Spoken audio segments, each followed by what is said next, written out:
Hello my dear students, मैं साधु sir साधु study centre के इस ऑनलाइन पोर्टल पर आप सभी का जो है बहुत बहुत स्वागत करता हूं। तो जैसा कि हम लोगों ने जो है कूलाम के नियम को जो है पढ़ लिया है और कूलाम के नियम में हम लोगों ने जो है पढ़ा है कि किन्हीं दो स्थिर आवेशों के बीच लगने वाला आकर्षण अथवा प्रतिकर्षण बल दोनों आवेशों के बीच के आवेशों के परिमाण के गुणनफल के समानुपाती तथा उनके बीच के दूरी के वर्ग के व्युत्क्रमानुपाती होता है। F बराबर 1/4πε0 Q1 Q2 बटा R स्क्वायर। तो हम लोगों ने जो है कूलाम के नियम को जो है अच्छी तरीका से जो है पढ़ लिया है। इस लेक्चर में हम लोग जो है जानने वाले हैं कि कूलाम के नियम का सदिश निरूपण क्या होता है। कूलाम के नियम का सदिश निरूपण। तो चलिए मैं शुरू करता हूं जो है coulombs law in vector form. Coulomb का नियम जो है वेक्टर फॉर्म में सदिश रूप में जो है कैसे व्यक्त किया जाता है कूलाम के नियम को जो है, क्योंकि कूलाम के नियम जो है आकर्षण अथवा प्रतिकर्षण बल को दिखाता है। तो बल एक प्रकार की जो है सदिश राशि है, अतः हमें कूलाम के नियम को भी जो है कूलाम्स लॉ को भी जो है वेक्टर के फॉर्म में जो है प्रदर्शित करना पड़ेगा जो है। तो देखें जो है लिखा गया है कि जब दो अलग अलग परिमाण वाले आवेश Q1 तथा Q2 एक दूसरे से r दूरी पर हो। क्या कहने का मतलब है जी कि जब दो अलग अलग परिमाण के आवेश Q1 और Q2 एक दूसरे से r दूरी पर हो। जैसे देखिए ये कोई आवेश है यहाँ पर Q1 और यहाँ पर एक दूसरा आवेश है Q2 जो एक दूसरे से जो है r दूरी पर है। ये r डिस्टेंस पर एक दूसरे से जो है स्थिर है, रखा हुआ है। तो इस अवस्था में दोनों आवेश एक दूसरे पर समान बल लगाते हैं। तो इस अवस्था में इन दोनों आवेशों पर जो लगने वाला बल होगा, जो फोर्स होगा वो समान होगा। अर्थात इस आवेश के कारण जो लगने वाला बल होगा और इस आवेश के कारण जो लगने वाला बल होगा वो दोनों समान परिमाण के होंगे, लेकिन उनकी दिशाएं जो है विपरीत होती है। तो इस पर लगने वाले दोनों बलों का परिमाण जो है सेम होगा, लेकिन दिशाएं विपरीत होगी। क्या कहने का मतलब है, इस Q1 आवेश पर Q2 के कारण लगने वाला जो फोर्स होगा उसकी दिशा जो है इधर होगी, और Q2 पर इस Q1 आवेश के कारण लगने वाला जो फोर्स होगा उसकी दिशा जो इधर होगी। तो एक दूसरे के क्या होगा, विपरीत होगा। लेकिन इन दोनों बलों का परिमाण जो Q1 पे लगने वाला फोर्स है F12 इससे प्रदर्शित करेंगे, क्योंकि 1 पे 2 के कारण लग रहा है। Q1 माने कि Q1 आवेश पर Q2 के कारण लग रहा है, इसलिए इसको F12 से हम लोग प्रदर्शित करेंगे, और इसको हम लोग जो F21 से प्रदर्शित करेंगे, क्योंकि Q2 पर इस Q1 के कारण लगने वाला जो है बल है। तो ये जो लगने वाला बल होगा इनकी दिशाएं जो है क्या होगी, विपरीत होगी। यही जो है कूलाम्स लॉ का वेक्टर जो है निरूपण होता है। अब इसको मैथमेटिकली हम लोग जो है सॉल्व करेंगे, मैथमेटिकली भी इसको हम लोग देखेंगे जो है, ठीक है। और हम लोग ये मान के चलेंगे कि ये जो दोनों आवेश Q1 और Q2 है दोनों जो है वो समान प्रकृति के हैं, अर्थात ये भी प्लस है तो ये भी प्लस है, समान प्रकृति के हैं, ठीक है। तो देखें जो है ये Q1 बिंदु पर Q1 जो आवेश है Q1 पर जो है इस Q2 के कारण लगने वाला जो फोर्स होगा उसको F12 कहेंगे।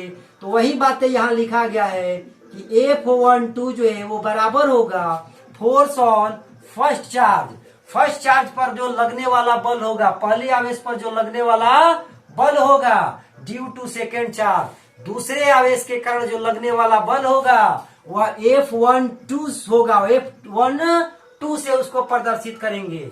और जैसा कि हम जानते हैं कि F बराबर जो है 1/4πε0 Q1 Q2 और बटा में R स्क्वायर होता है। लेकिन हमें इसका सदिश निरूपण दिखाना है, तो F12 बराबर लिखेंगे 1/4 पाई एप्सिलॉन 0 Q1 Q2 और बटा R12 का होल स्क्वायर वेक्टर फॉर्म में। R12 का होल स्क्वायर, R12 का क्या मतलब हुआ जी? तो देखें जो है, ये इस आवेश पर इस आवेश के कारण जो लगने वाला बल है F12 से प्रदर्शित किया गया है, और इस आवेश से इस आवेश के बीच का जो डिस्टेंस होगा उसको R12 से हम लोग प्रदर्शित करेंगे। जो ये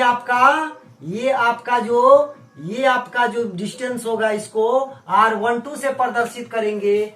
ये सदिश निरूपण यहाँ पर करेंगे R12 से करेंगे, क्योंकि 1/2 के कारण जो ये डिस्टेंस है, 1 पर इस 2 के कारण जो डिस्टेंस है उसको R12 से प्रदर्शित करेंगे, और इसके ऊपर हम लोग वेक्टर का चिन्ह जो है लगाएंगे, क्योंकि हम लोग वेक्टर निरूपण कर रहे हैं। तो इस प्रकार से ये R12 वेक्टर और इसका होल स्क्वायर, तो ये इस Q1 आवेश पे लगने वाला बल का जो है परिमाण हो गया, जो कि सदिश निरूपण के साथ इसको दिखाया गया है, अर्थात दिशा और परिमाण दोनों को दिखाया गया है। इसी प्रकार ये Q2 आवेश पर Q1 के कारण जो लगने वाला फोर्स होगा उसको F12 से हम लोग जो है प्रदर्शित करेंगे। तो लिखेंगे कि F21 जो है force on second charge due to first charge, force on second charge दूसरे चार्ज पर आवेश किसके कारण? Q1 आवेश के कारण जो इस पे बल है, Q1 आवेश के कारण जो इस पे फोर्स है उसको प्रदर्शित किया गया F21 से जो है। तो F12 जो है force on second charge due to first charge, तो इसको हम लोग लिखेंगे कि F12 बराबर जो है 1/4 पाई एप्सिलॉन 0 Q1 Q2 बटा R21 का होल स्क्वायर लिखेंगे। देखिए इधर जो डिस्टेंस हमने लिया है R12 लिया है 1/2 के कारण, और इधर जो डिस्टेंस लेंगे, इधर से जो डिस्टेंस हम लोग लेंगे तो इसको हम लोग R21 लेंगे। क्या लेंगे?